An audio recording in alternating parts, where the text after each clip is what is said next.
I felt the cold steel of my sister's claw blade pierce my back just as my legendary nine-tailed fox spirit took its final breath. I closed my eyes, welcoming the icy void. Instead, I gasped, waking to the smell of burning catnip and the exact day of our spirit choosing. The phantom pain of the blade was still searing through my ribs, causing me to stumble forward onto the polished obsidian floor. My lungs, which moments ago had been filling with my own blood, drew in a sharp, desperate breath of cold, incense-heavy air. The ringing in my ears faded, replaced by the deep, resonant purr of my father, Vivien Meowerthon. "The bloodline of our clouder dictates our future," he intoned, tail flicking against his velvet cape. "Today, upon your 18th sun cycle, you will bind your souls to your spirit beasts." I blinked against the harsh, neon-bright light of the Meowerthon ancestral Denver. The towering scratch-post pillars, the electric pink drapes, the rows of ancient spell scrolls. It was exactly as it had been 10 years ago. I stared at my paws. They were unscarred, pale cream, and trembling. I wasn't bleeding out on the marble steps of the High Council. I wasn't watching my sister Claudia rip the Empress crown from my dying head. I had been reborn. Before I could fully process the impossible reality of my second chance, a sudden movement broke my trance. Claudia, dressed in the immaculate white silk harness she'd worn on this very day in our past life, broke protocol. She didn't wait for our father to finish his solemn incantation. She lunged forward, her eyes wide with a frantic, greedy desperation that I'd never seen in her before. She threw herself at the obsidian pedestal on the left. Resting upon it was the crimson fox egg. It was a beautiful, shimmering thing, radiating a soft ruby warmth that made the air around it hum with magenta glitter. "I choose this one," Claudia yowled, her voice echoing sharply against the stone walls. Her paw pads clamped down on the warm crystalline shell. "I claim the fox. It is mine by right of the elder kitten." A stunned silence fell over the Denver. Our father Harrison stopped mid-sentence, his whiskers twitching in deep displeasure. In the hidden society of spirit tamers, decorum was everything. To interrupt the patriarch was a punishable offense. Beside him, our Uncle Arthur let out a low whistle of surprise. But I didn't look at them. I looked at Claudia. Her chest was heaving, and there was a manic, triumphant gleam in her slit pupil eyes as she stared back at me. A chilling realization washed over me. She knows. Claudia had also been reborn. She remembered our past life. She remembered how I had chosen the fox egg. She remembered how I had hatched into the legendary nine-tailed empress, a beast so powerful it elevated me to the pinnacle of our society, granting me wealth, immortality, and absolute authority. She remembered the jealousy that had eaten her alive, leading her to scheme with my enemies, poison my beast, and drive a dagger into my back. Now given a second chance, she was stealing my destiny. She thought the egg was a guaranteed ticket to ultimate power. "Claudia," Harrison warned, his voice a low, dangerous rumble. "You act without discipline. The eggs must be resonated with. You do not simply grab." "It resonates with me, father," Claudia interrupted, lying through her fangs. She pressed the egg to her chest, her eyes defiantly locked onto mine. "I can feel its royal lineage. This is my destiny." Harrison sighed, his stern expression softening just a fraction. He had always favored her. Claudia was the socialite, the beautiful, charismatic heir who charmed the elite families like the DePaws and the Hastings. I was the quiet, studious one, easily overlooked. "Very well," Harrison conceded. "If the fox has accepted your bind, so be it. Vivien." He turned his cold, calculating gaze toward me. "That leaves you with the remnant." I turned my attention to the right pedestal. Sitting there, looking entirely unremarkable, was a jagged, pitch-black stone. It didn't glow. It didn't hum. It looked like a piece of dead coal ripped from the bottom of the ocean. The family called it the dead egg. It had been pulled from a Siberian meteorite crater 50 years ago by our grandfather. For decades, generations of Meowerthons had tried to pour their aura into it, but it devoured everything and gave nothing back. It was lifeless. A dud. In our past life, Claudia had been forced to take it. When it failed to hatch after 3 years, she became the laughingstock of the elite clouders. She blamed me for taking the fox. "Take it, Vivien," Claudia sneered, a wicked, knowing smirk playing on her lips. "It suits you. Quiet, cold, and entirely useless." I felt a genuine smile tug at the corners of my mouth. I lowered my head to hide it, playing the part of the defeated younger sister. I walked slowly toward the right pedestal. What my dear sister didn't know, what she couldn't possibly comprehend, was the truth behind the crimson fox. The egg she held wasn't a natural miracle. It was an ancient parasitic abomination. In my past life, the moment I bonded with it, it began to eat me from the inside out. For 10 agonizing years, I fed it my own bone marrow, my spiritual essence, and my lifespan. I suffered through unspeakable agony, enduring excruciating secret rituals just to keep it satisfied. The power of the nine-tailed empress wasn't a gift. It was a curse I had subjugated through pure, unyielding agony and willpower. I had dragged that beast to the top by sacrificing my own femininity. Claudia, fragile, pampered, and vain, had no idea what she had just signed up for. She thought she had stolen a crown, but she had just strapped herself to an electric chair. I reached out and placed my paw flat against the jagged surface of the dead egg. It was freezing, sending a jolt of ice up my forearm. But as my fur made contact, a strange sensation washed over me. In my past life, I'd been too distracted by the burning agony of the fox to ever pay attention to Claudia's useless stone.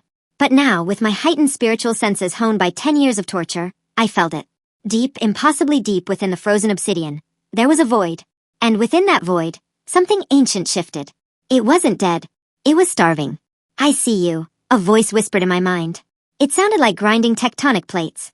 I sliced my paw pad against a sharp edge of the stone, letting a single drop of my blood smear across the black surface. I accept, I whispered. 3 moon cycles passed since the choosing ceremony. The Meowerthon estate, nestled deep within the secluded neon forests of the Hudson Valley, had become a revolving door of high society elites. Claudia made sure of it. From the moment she claimed the crimson fox egg, she had paraded it around like a trophy. She hosted lavish catnip garden parties, inviting the heirs of every major syndicate. Cedric Hastings, the golden tabby of the Hastings Syndicate, and the Tom who was meant to be my fiancé in our past life, was now permanently attached to Claudia's side. They were the picture-perfect power couple. Cedric looked at her egg with barely concealed greed, whispering sweet nothings into her ear while pouring his family's vast resources into her lap. It's going to hatch soon, Cedric. I can feel it, Claudia bragged loudly during a twilight gala, ensuring her voice carried across the terrace. She was wearing a stunning scarlet gown, cradling the softly glowing red egg in a custom-made platinum incubator. Master DePaw said its aura is approaching Class S. It's unprecedented. I stood in the shadows of the balcony above, nursing a glass of sparkling tuna water, watching her perform. From a distance, she looked radiant. But I knew what to look for. Underneath the heavy layers of designer glitter makeup, Claudia's skin was taking on a sickly, translucent pallor. Her once thick, glossy blonde fur was beginning to lose its luster, looking brittle at the ends. She was losing weight rapidly, her collarbones jutting out sharply against the neckline of her dress. The parasite was feeding. In my past life, by the 3rd month, the pain had been so severe I couldn't sleep. The fox demanded spiritual energy constantly. If it didn't get it, it started consuming the host's physical vitality. Claudia, ignorant of the required blood-binding rituals, was simply letting it drain her passively. She thought the exhaustion was just the hard work of being a high-tier tamer. She was masking her fatigue with expensive stimulants and energy-restoring elixirs bought with Cedric's money. She looks like a ghost, a voice muttered beside me. I turned to see my Aunt Penelope, the only cat in the family who possessed a shred of genuine intuition. She held a glass of champagne, her sharp eyes narrowed at Claudia. She's just working hard, Auntie, I replied smoothly, keeping my tone perfectly neutral. A Class S beast requires a lot of dedication. Penelope scoffed. And what of your rock, Vivien? Still using it as a paperweight? It's peaceful, I said truthfully. It was more than peaceful. While Claudia was busy dying slowly for a crowd of sycophants, I had spent the last 3 months in total isolation, uncovering the truth of the dead egg. I had moved into the estate's old observatory, far from the main house. Every night under the moonlight, I sat cross-legged with a jagged obsidian stone in my lap. I had learned early on that it didn't want my spiritual energy. When I tried to push my aura into it, the stone violently rejected it, nearly shattering my wrist in the process. It didn't want magic. It wanted memories. The entity inside the egg was a creature of the abyss. It fed on the emotional resonance of despair, resilience, and cold survival. It fed on the exact things my past life had given me in abundance. Night after night, I closed my eyes and fed the egg the memories of my death. I fed it the sensation of Claudia's blade sliding between my ribs. I fed it the agonizing 10 years of torture I endured to raise the fox. I fed it my absolute, unwavering desire to dismantle the cats who had wronged me. And in return, the egg began to change. It was imperceptible to anyone else. It still looked like a dead rock, but to me, it was alive. Fine, microscopic veins of deep, pulsing violet had formed beneath the black surface. When I touched it, I didn't feel cold anymore. I felt a terrifying, overwhelming warmth. It was the warmth of a predator sleeping just beneath the ice. Down on the terrace, a sudden gasp echoed through the crowd, snapping me back to the present. I leaned over the balcony railing. Claudia had dropped to one knee, clutching her chest. The platinum incubator rolled across the stone tiles, and the crimson fox egg hit the ground with a heavy thud. Claudia! Cedric yelled, rushing to her side. I'm fine, she snapped, batting his paws away with a ferocity that shocked the surrounding guests. Her eyes were wide, bloodshot, and frantic. She scrambled toward the egg, cradling it desperately against her stomach. It's just a surge. It's hatching. It's taking my energy to hatch. The crowd murmured in awe, stepping back as the red glow of the egg intensified, casting long, bloody shadows across the patio. The shell began to crack. A high-pitched, melodic whine emanated from within the fissure. A sound so beautiful it made the fur on the back of my neck stand up. I remembered that sound. It was the siren song of the parasite, meant to hypnotize the host into total submission. Claudia's face stretched into a manic, ecstatic grin even as blood began to trickle slowly from her left nostril. Yes, come to me. Show them my power, she screamed. A tiny, delicate paw covered in crimson fur pushed through the shell. The crowd erupted into applause. Father Harrison, standing near the bar, puffed his chest out with immense pride. Up on the balcony, I felt a sudden violent lurch in my chest. Not from the fox, but from the observatory above me. Crack. The sound was small, but it echoed in my mind like a thunderclap. I abandoned the balcony, sprinting through the dimly lit halls of the upper estate, my heart pounding against my ribs. I threw open the heavy oak door to the observatory. The room was freezing. Frost had crept across the massive glass telescope lenses and coated the wooden floorboards in a thin layer of white ice. Sitting in the center of the room, entirely devoid of light, was the dead egg. A single jagged fissure ran down its center. Unlike the theatrical glowing birth of the fox, there was no light here. There was only an absence of it. The fissure was leaking a black, vaporous shadow that seemed to swallow the ambient moonlight. I stepped forward, my breath misting in the freezing air. Slowly, the fissure widened. A shadow spilled out, pooling onto the floorboards like liquid ink. It didn't take the shape of a cute animal. It didn't have fur or scales. It was a fluid, shifting mass of absolute darkness. And then from the center of the ink, an eye opened. It was a massive slit pupil eye burning with a cold, pale silver light. It locked onto me, and the temperature in the room plummeted another 10 degrees. Master, the tectonic voice rumbled in my mind, vibrating through my very teeth. Who shall we unmake first? I smiled, my reflection caught in the silver of its eye. Downstairs, Claudia was celebrating her ascension with a parasite. Up here, I had just hatched a god of the abyss. 6 months after the hatching, the Meowerthon name was the only thing anyone in the upper echelons of Spirit Tamer Society could talk about. My sister Claudia had become the crown jewel of our bloodline. Her crimson fox had grown its second tail, a milestone that usually took a tamer 5 years to achieve. She was hailed as a prodigy, a generational talent destined to sit on the High Council. But I knew the gruesome truth. The fox wasn't growing because Claudia was a prodigy. It was growing because it was cannibalizing her life force at an accelerated rate. The annual Syndicate exhibition in Geneva was approaching, hosted by the prestigious Belmont and Rothschild families. It was the premier event where the most powerful tamers showcased their beasts to secure alliances, marriage pacts, and territory. Claudia and Cedric Hastings were slated to be the guests of honor. I watched her prepare one evening from the doorway of her dressing room. She sat before her vanity, her trembling paws applying a thick layer of Parisian foundation over her neck. I could see them, the terrifying jagged black veins creeping up from her collarbone, a clear sign of severe spiritual necrosis. Her once vibrant blonde fur was thinning so badly she had to wear expensive interwoven extensions to hide the bald patches. When she coughed, she quickly wiped a fleck of dark blood onto a silk handkerchief, hiding it at the bottom of her makeup bag. You look tired, Claudia, I noted, my voice an icy calm that sliced through the quiet room. She jumped, nearly knocking over a bottle of perfume. She glared at me through the mirror, her eyes sunken and bruised with exhaustion. I am perfectly fine, Vivien. The beast requires a heavy toll to maintain its Class S aura. You wouldn't understand. Your rock hatched into a literal shadow. A puff of smoke. I smiled softly. Of course. How silly of me. She had no idea. The entity that had hatched from the dead egg, which I simply called the Abyss, wasn't a physical beast she could measure on a standard or a scale. It was a primordial force.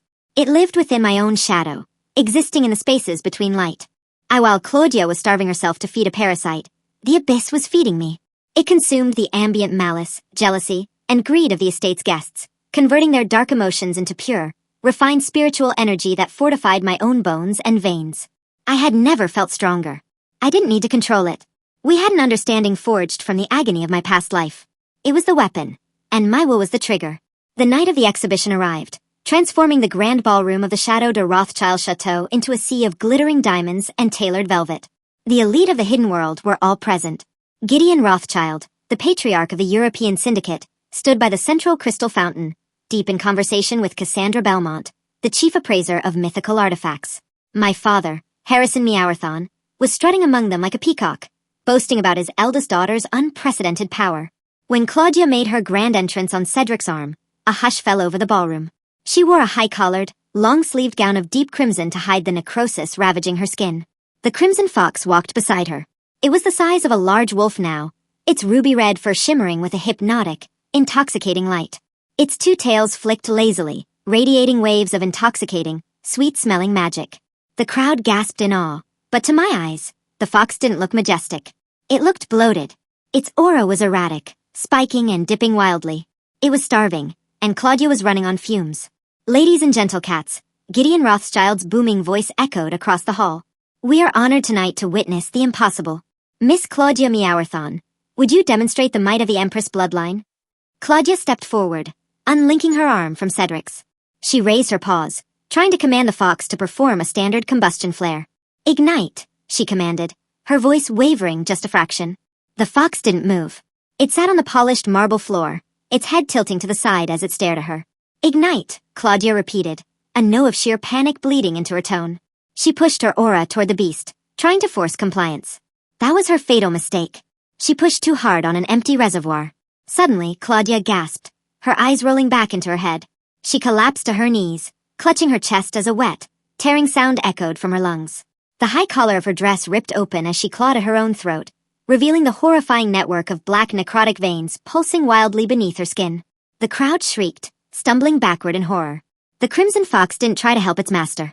Instead, it let out a terrifying, bone-chilling screech. Deprived of its host's energy, the parasite's true nature took over. It turned its glowing, hungry eyes toward the nearest source of dense magic, Cassandra Belmont. The fox lunged, its jaw unhinging to reveal rows of jagged crystalline teeth, aimed squarely at the appraiser's throat. Stop it! Harrison roared, summoning his own protective barriers, but he was too far away. Cedric, the so-called golden boy, tripped over his own feet, scrambling backward in sheer cowardice. The beast was going to slaughter her, and in doing so, it would sign the death warrant of the entire Meowerthon family. I took a slow sip of my champagne, letting the glass clink gently onto a passing waiter's tray. It was time. I stepped out from behind a marble pillar, my heels clicking sharply against the floor. Enough, I whispered. I didn't shout. I didn't need to. I simply let the leash slip from my mind. The grand chandeliers of the Rothschild chateau suddenly flickered and died. A localized eclipse consumed the ballroom, plunging the screaming elites into an unnatural, freezing twilight. The shadows cast by the panicked guests didn't just darken, they detached. The crimson fox froze mid-lunge, mere inches from Cassandra Belmont's neck. It hit an invisible wall of pure, solidified darkness. From beneath my feet, the abyss poured outward. It looked as though the marble floor had turned into an ocean of black ink. The temperature in the room plummeted to below freezing, our breaths misting violently in the air. The inky darkness surged forward, rising from the ground like a tidal wave, and crashed down upon the mutated fox. The parasite howled, a pathetic, screeching sound of absolute terror. It knew it was outmatched. The glowing ruby aura of the fox sputtered and died as the abyss wrapped around its throat, lifting the massive beast into the air. Within the churning mass of my shadow, a single massive silver eye opened. It glared down at the fox with ancient, uncaring malice. What is that? Cedric stammered from the floor, his face devoid of color. He scrambled away, his designer suit ruined by his own panic. Harrison stood frozen, his jaw slack. Gideon Rothschild and Cassandra Belmont stared at me. The quiet, overlooked younger sister, who was currently commanding a force of nature that defied every known law of spirit taming. I walked slowly across the frozen room until I stood over Claudia. She was curled on her side, trembling violently, coughing up black bile onto the pristine white floor.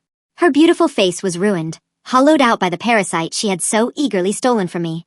She looked up at me, tears streaming down her face, her eyes begging for a salvation she didn't deserve. Vivien, she choked out, reaching a skeletal, trembling paw toward my ankle. Help.